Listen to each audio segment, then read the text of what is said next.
are in a cabin out near Camp Crystal Lake. And you know what that means? Jason Voorhees could be around here. Where? Is that him right there? It is. Because we're playing Friday the 13th, the game. Except I'm doing the virtual cabin. Now, the virtual cabin is something that they put in, which is kind of like a little museum of sorts for the game. And it's just kind of cool. It talks about different things that happen throughout the series. And I think it's really rad. So I was like, hey, why don't I play this and cheat, because I'm looking at the solutions online as I'm doing this.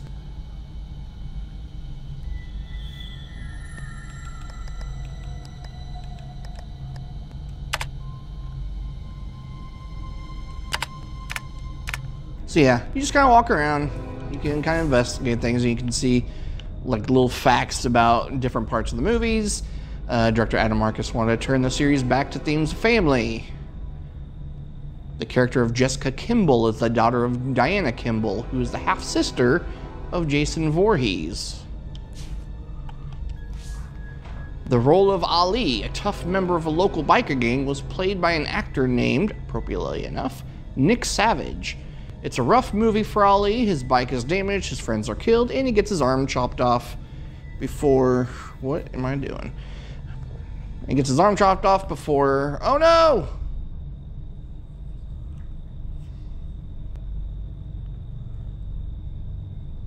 Sorry, I don't know if any of that was captured, but it shouldn't have, but my TV decided to click to a different module here, so let me reread this. The role of Ali, a tough member of a local biker gang, was played by an actor named, appropriately enough, Nick Savage. It's a rough movie for Ali. His bike is damaged, his friends are killed, and he gets his arm chopped off before being hatcheted to death. In an alternate ending, he survives, but that footage, like Ali himself, was cut. After the success of the first movie, Frank Mancuso Sr., the CEO of Paramount Pictures, wanted to make the franchise into a serial, with each movie having a different story. It was reportedly Phil Scuderi, Steve Manassian, and Bob Barsamian who insisted that the sequel have Jason Voorhees. A depiction of the final scene set at the Voorhees house.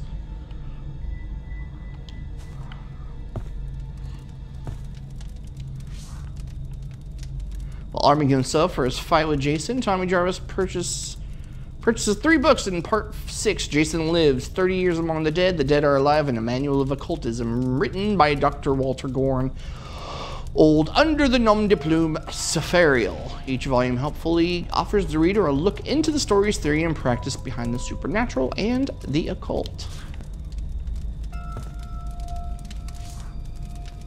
Part 3, Debbie and Andy, played by Tracy Savage and Jeffrey Rogers, canoodle in a hammock. After returning from a shower, Debbie lounges with a Fangoria magazine. She flips past an article about Tom Savini, the man behind many of the classic Friday special effects. Unluckily for her, Jason was hiding with a knife beneath the hammock. So yeah, it's just like a ton of little things like this, and I think it's just really cool how they put all this stuff in here. Eric J.R. LaChappa. As part of the Kickstarter campaign, certain high-tier backers could get their likeness included in the game. One such generous backer was Eric J.R. LaChappa. LaChappa's best 2 stats are repair and stealth. So even stuff really not about the movie, but the part of young Jason was played by Ari Lemon. Originally, director Sean Cunningham wanted to cast his son Noel. However, Noel's mother did not want her son to spend hours in a freezing New Jersey lake during the fall. Fair enough. But yeah, it's just, I think, kind of cool here. The Spring Break 1984 Clothing Pack DLC introduced skimpy swimsuits and a new challenge for the art team at Ilphonic. In an interview, art director Cole Gray stated that he hadn't built the system originally for the customization of swimsuits. We've had to overhaul how the characters function fundamentally. It has to do with a much larger scope of work that involves a gore system. So now we have to have a bunch of new clothes that work with the way our characters pop. Our characters are essentially crash test dummies. They have to break apart at certain locations. It was a bit of a challenge.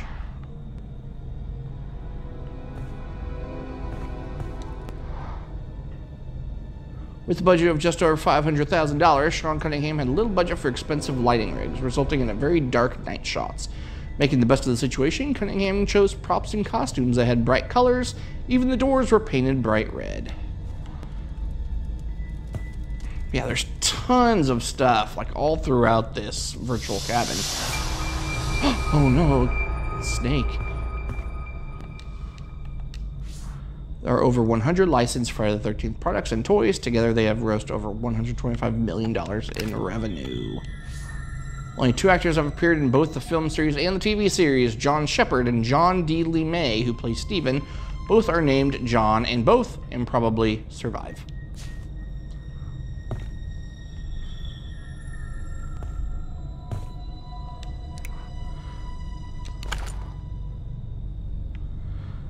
But the virtual cabin, like, as cool as it is to have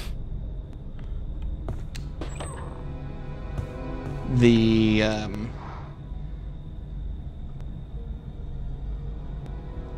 character of Jenny Myers, known as the girl next door, is voiced by the talented Christina Kleb. Unlike her character, Christina is a bit of a traveler. Born in New York, Kleb spent her formative years in Germany, France, and Italy. I think that's cool. They talk a little bit about the actors too. But I'm guessing these are all people part of the game, maybe?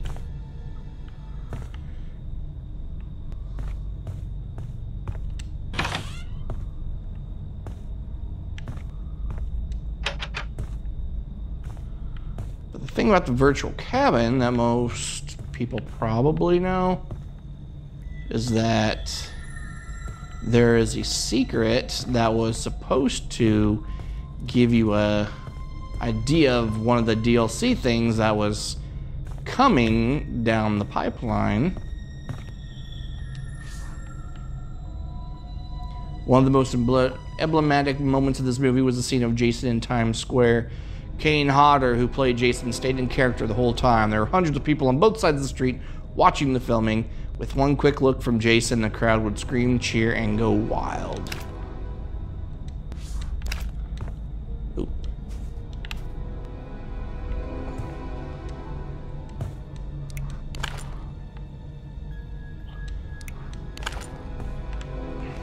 But yeah, there are little puzzles in this game, so I'm going to put those back.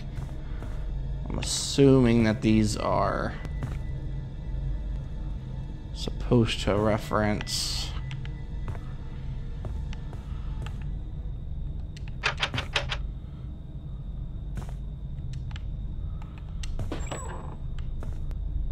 different movies, all that. But anyway, like I was saying, there was the secret of what was going to be coming out in a future DLC that has since been stopped because of the creators and all their lawsuits that they love to do. But I'm going to try and get to that. But for me to do that, I'm going to cheat.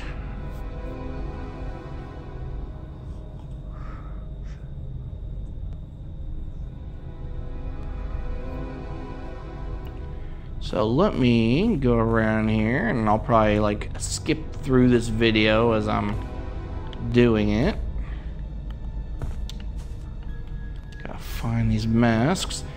This film marks the first of 4 times Kane Hodder would play the role of Jason Voorhees, a series record. Hodder's portrayal was met with wide acclaim, but it was not without cost. The veteran stuntman took a lot of abuse. He fell through a set of stairs, had an actual roof collapse on top of him, and was set on fire for what was then a Hollywood record. So I do need to take these masks. Go ahead and read them. Corey Feldman was slated to reprise his role of Tommy Jarvis in this film. Unfortunately, being cast in 2 Spielberg movies led to a scheduling conflicts.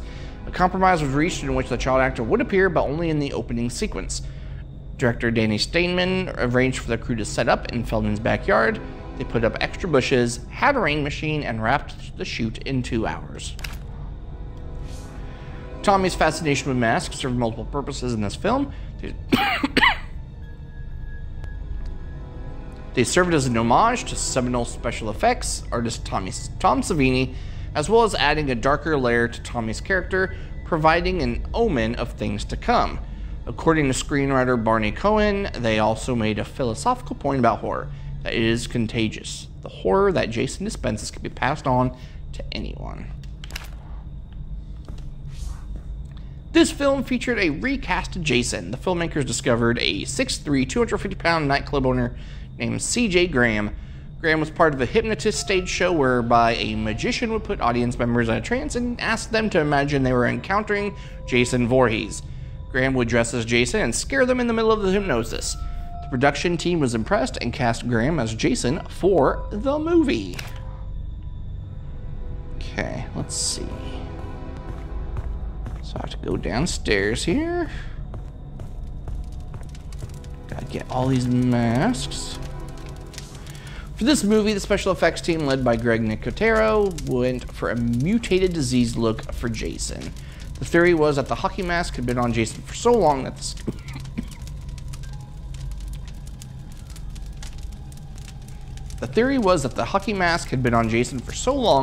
that the skin had grown around it. The difficulty was that Kane Hodder couldn't take the mask off between takes. Hodder had to do the entire shoot and all the stunts by breathing his own exhaled air.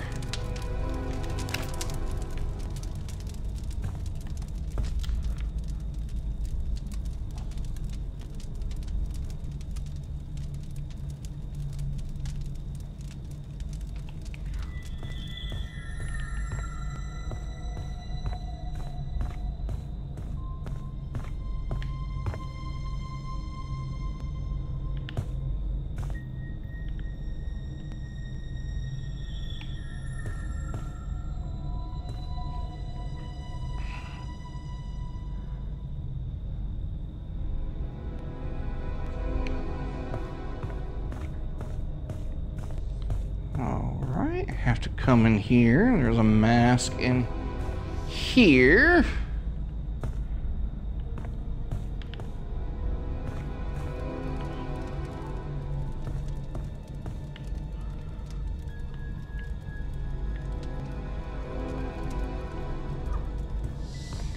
It's my kitty. Hi, kitty.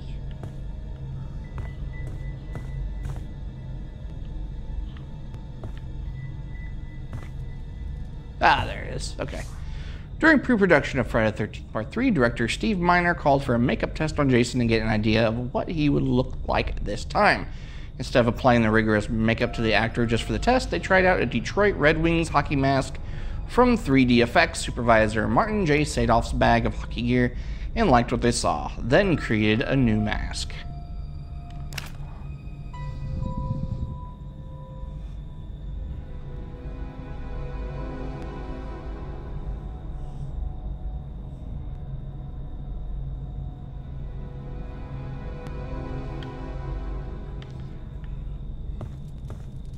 Alright, so we gotta do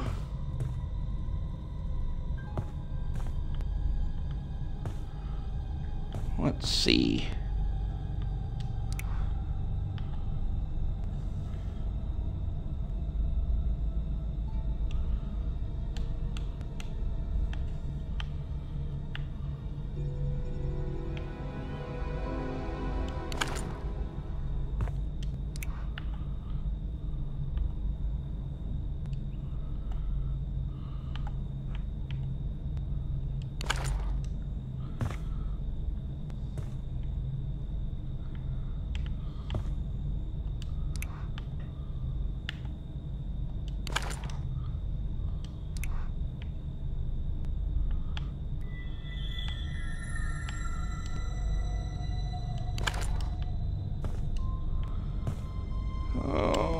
see.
I did it. It took long enough.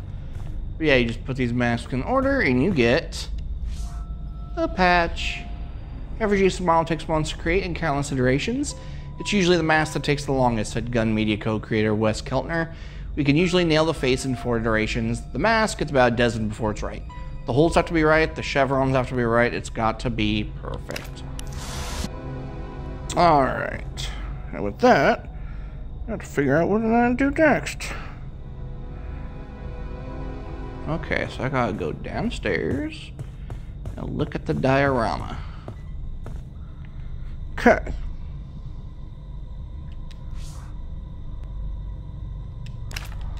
I'll take all you.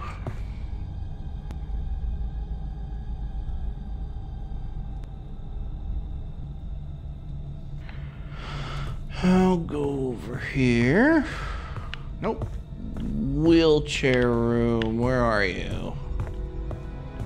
Okay.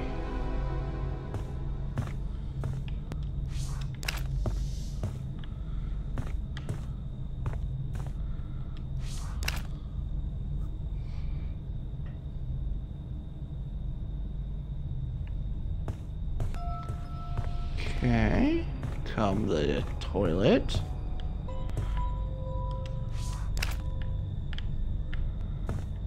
Okay.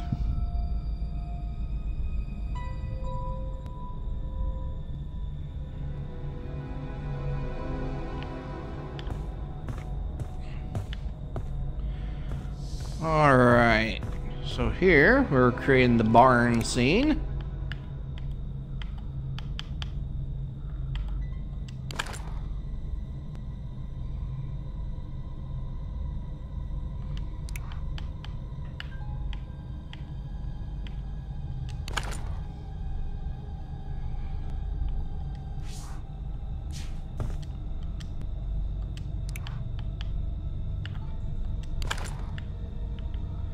Okay.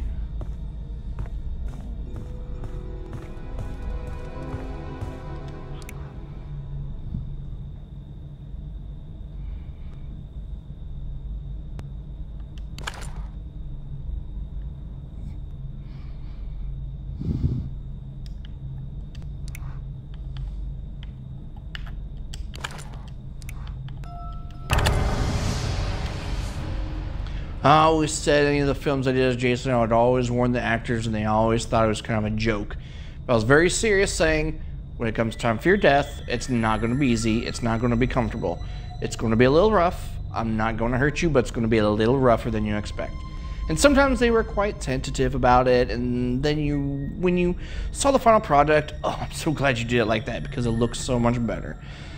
Some Kane Hodder from Friday the 13th. Kane Hodder said when he spoke with the Kickstarter video for this game back in October 13th, 2015. Okay, 2 more puzzles.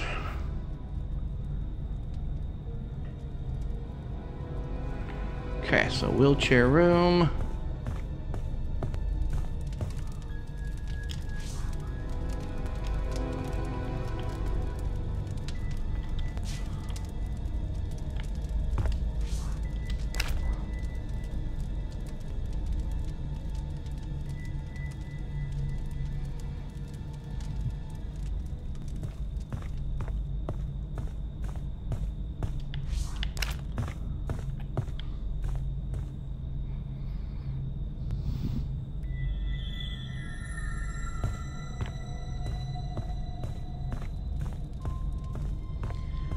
Go all the way back up here to the kids' room.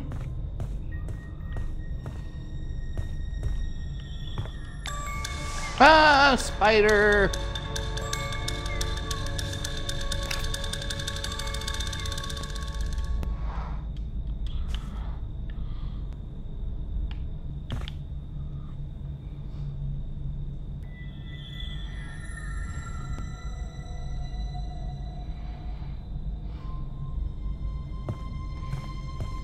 Okay. Badge goes here. What's up, fellas? What are you looking at down here?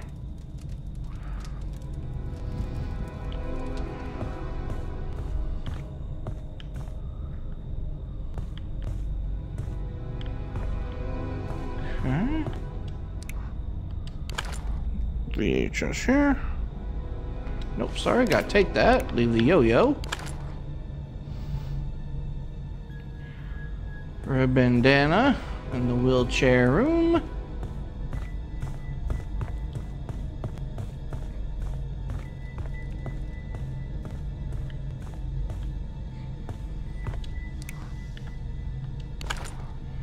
And last one for this puzzle.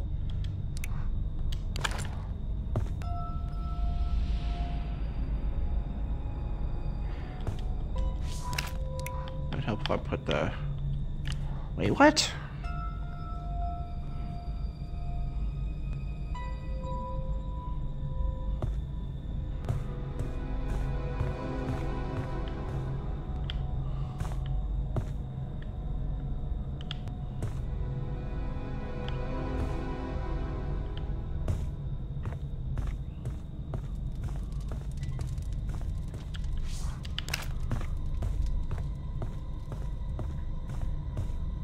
Okay, now the last one here.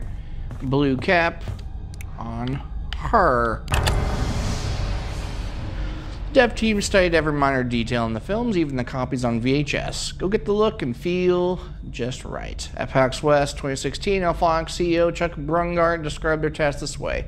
Animation-driven games are very hard to make, very complicated because there might not be huge tech, but there's a ton of animation that goes in there. There's a ton of code that has to line up. Play the animation right, to play the transition right, to really get the weight and the feel. There's so much under the hood that goes into that. When we signed up to do this project, we knew that it would be the biggest challenge. Okay.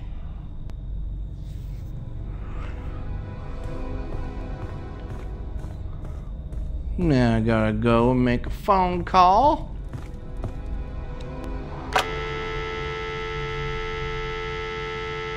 So I got 1, 5, 5, 5, 3, 4, 2,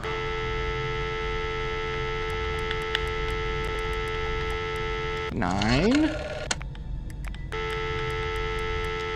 2, 7.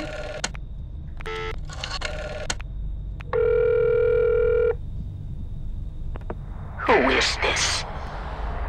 Where is my boy?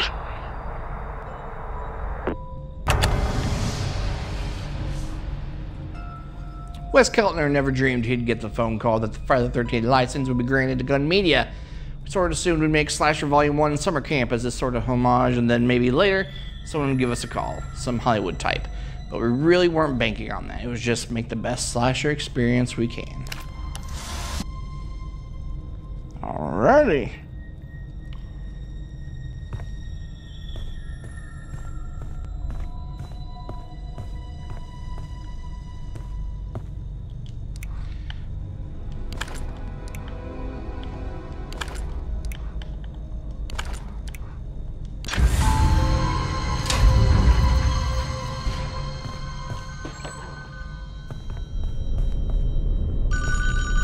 Look at this.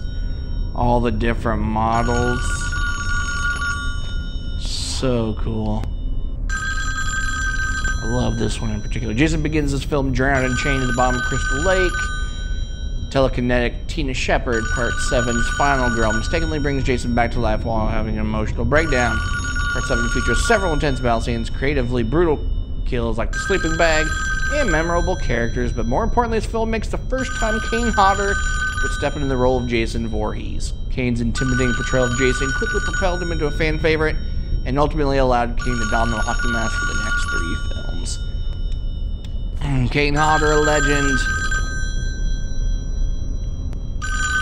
And what's behind here was The Secret. There's the Tom Savini version. Part 6. No, that's Jason Goes to Manhattan. Look at that. That's Jason Lives. Oh, yeah, Part 2. So where's the... Here's the phone.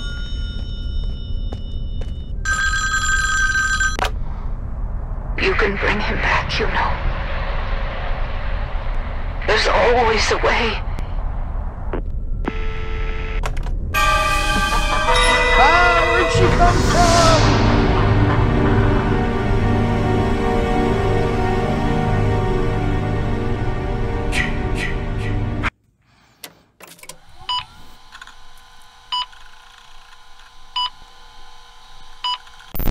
Yeah, well, that's not it. There's more to Virtual Cabin here.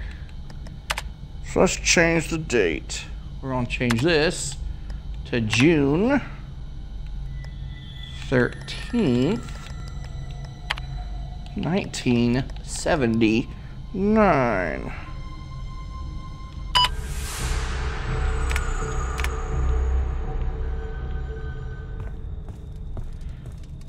Now I gotta go back downstairs.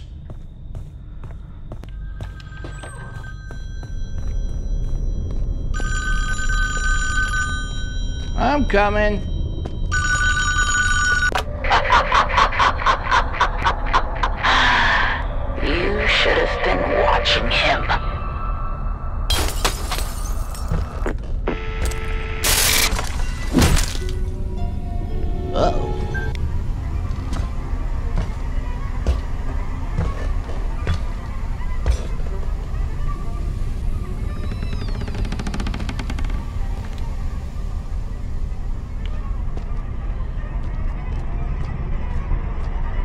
Uh-oh. He's gone.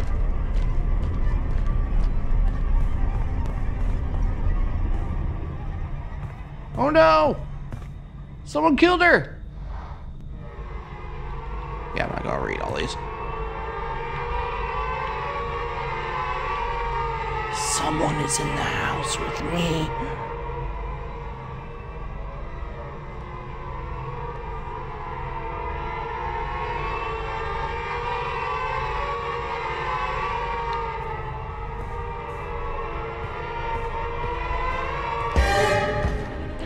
It's Jason!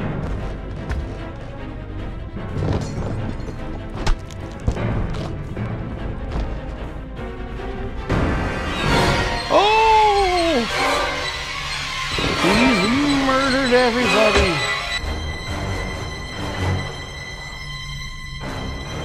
Oh no, there's so much carnage.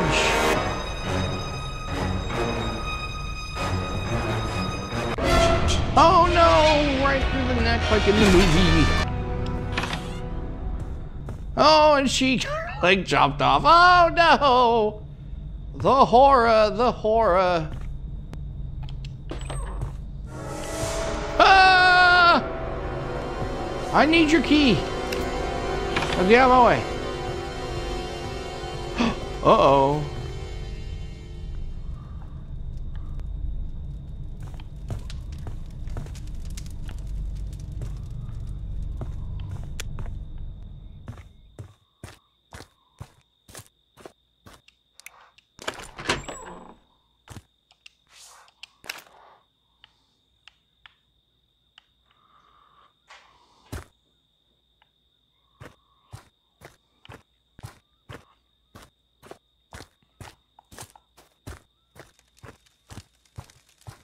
Oh, are you guys just chilling out here? Jason didn't kill you? Aren't you all lucky?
Oh, Pamela, it's you!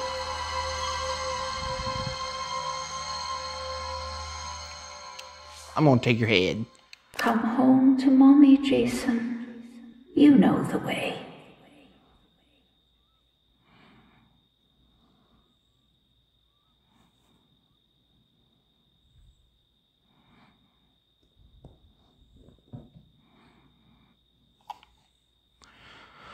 Okay, so apparently this next part is where things get a bit tricky.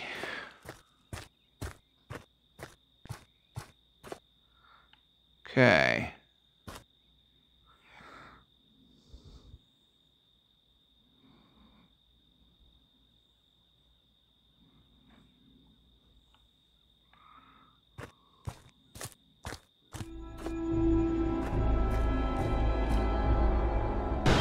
Oh, Jason got me! Oh, no! This is why it's tricky, because apparently you have to do it just right. So let's try it again.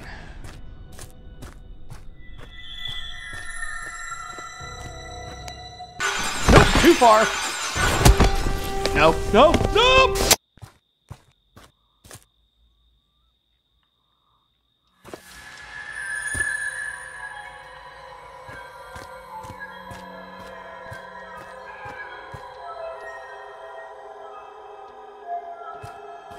Okay, I gotta walk straight line. Cannot deviate.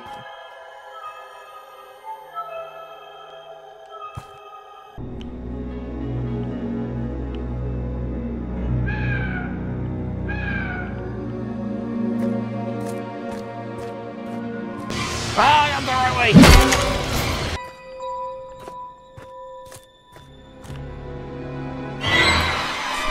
I don't understand. What?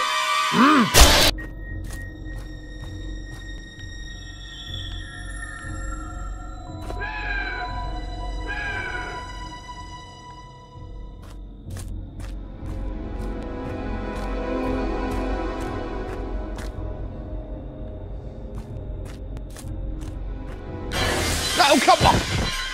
No!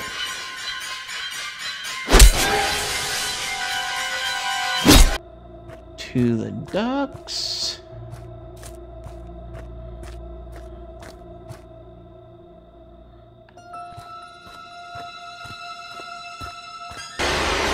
Oh. Come on, Jason. A little bit.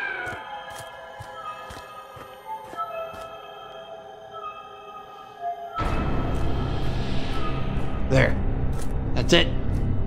Ah, I got it.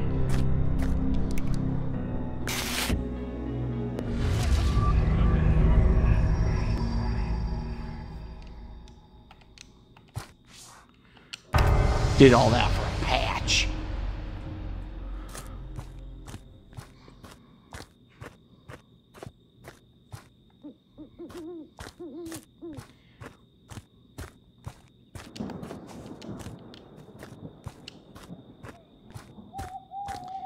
Cool, Jason's cabin.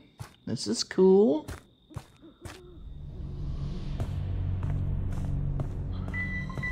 I just need to put Pamela's head here. I'm home. You did good.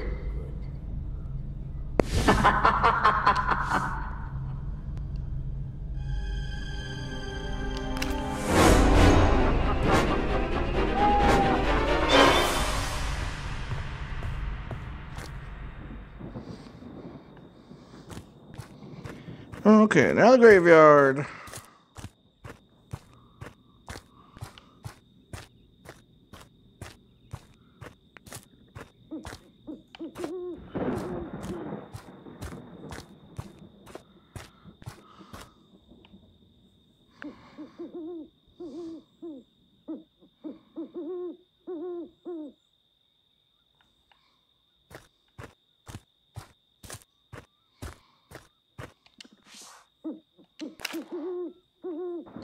All right, go.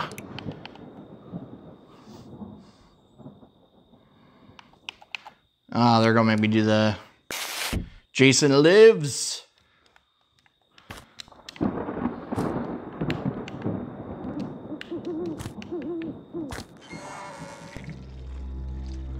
But then who's been chasing me the whole time? Stab you. Then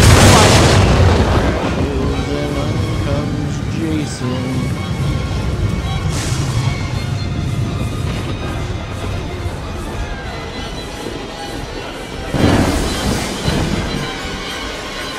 No, Jason, no! Stop it!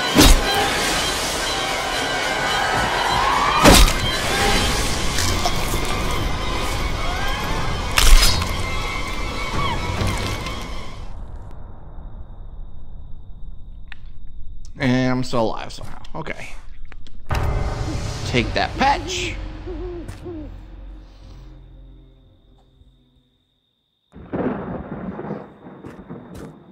Okay, so now I gotta go join everybody. I'm down by the fire, gonna roast some marshmallows and tell everyone that I've been killed by Jason like 6 times. Hello? Oh no, everyone's dead.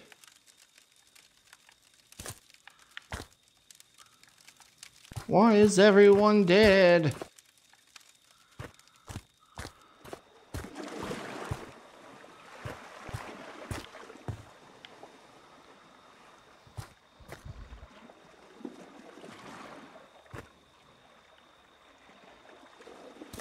Okay.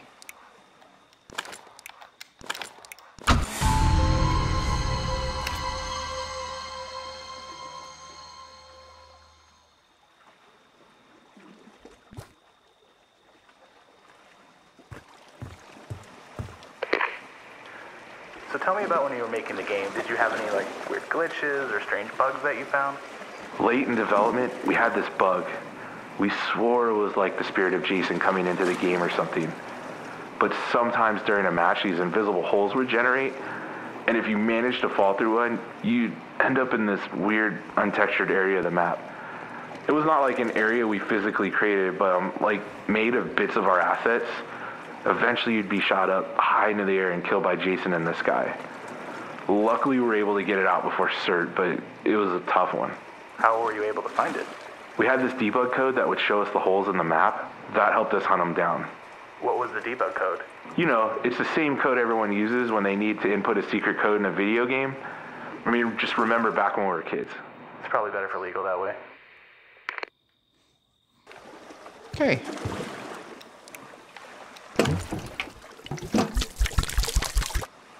Alright, let's go! I'm leaving! I'm sure nothing bad is gonna happen on this super jittery boat. Oh, thank God the cops are here. And everything is fine. Hi! I'm coming, don't worry about me! No! It's Jason the Kid! Ah, he killed me. That's right, we ain't done with Virtual Cabin. There's one more bit to go. So here we go to finish this up.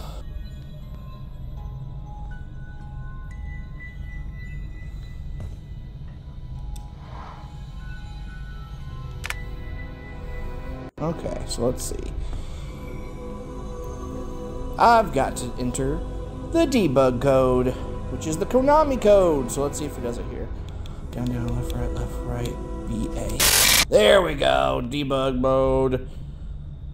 Let's see. Off, show collision on.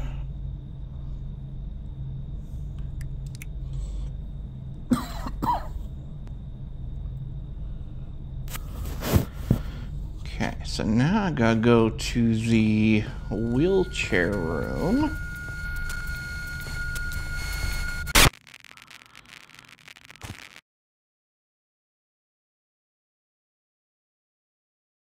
Alright, let's see. One final door, huh? Let's go. Ah, Jason! Uber Jason! I'm so mad we didn't get you. God, you look so cool. Oh, it would have been so cool going around the Grendel. We should have just put it out.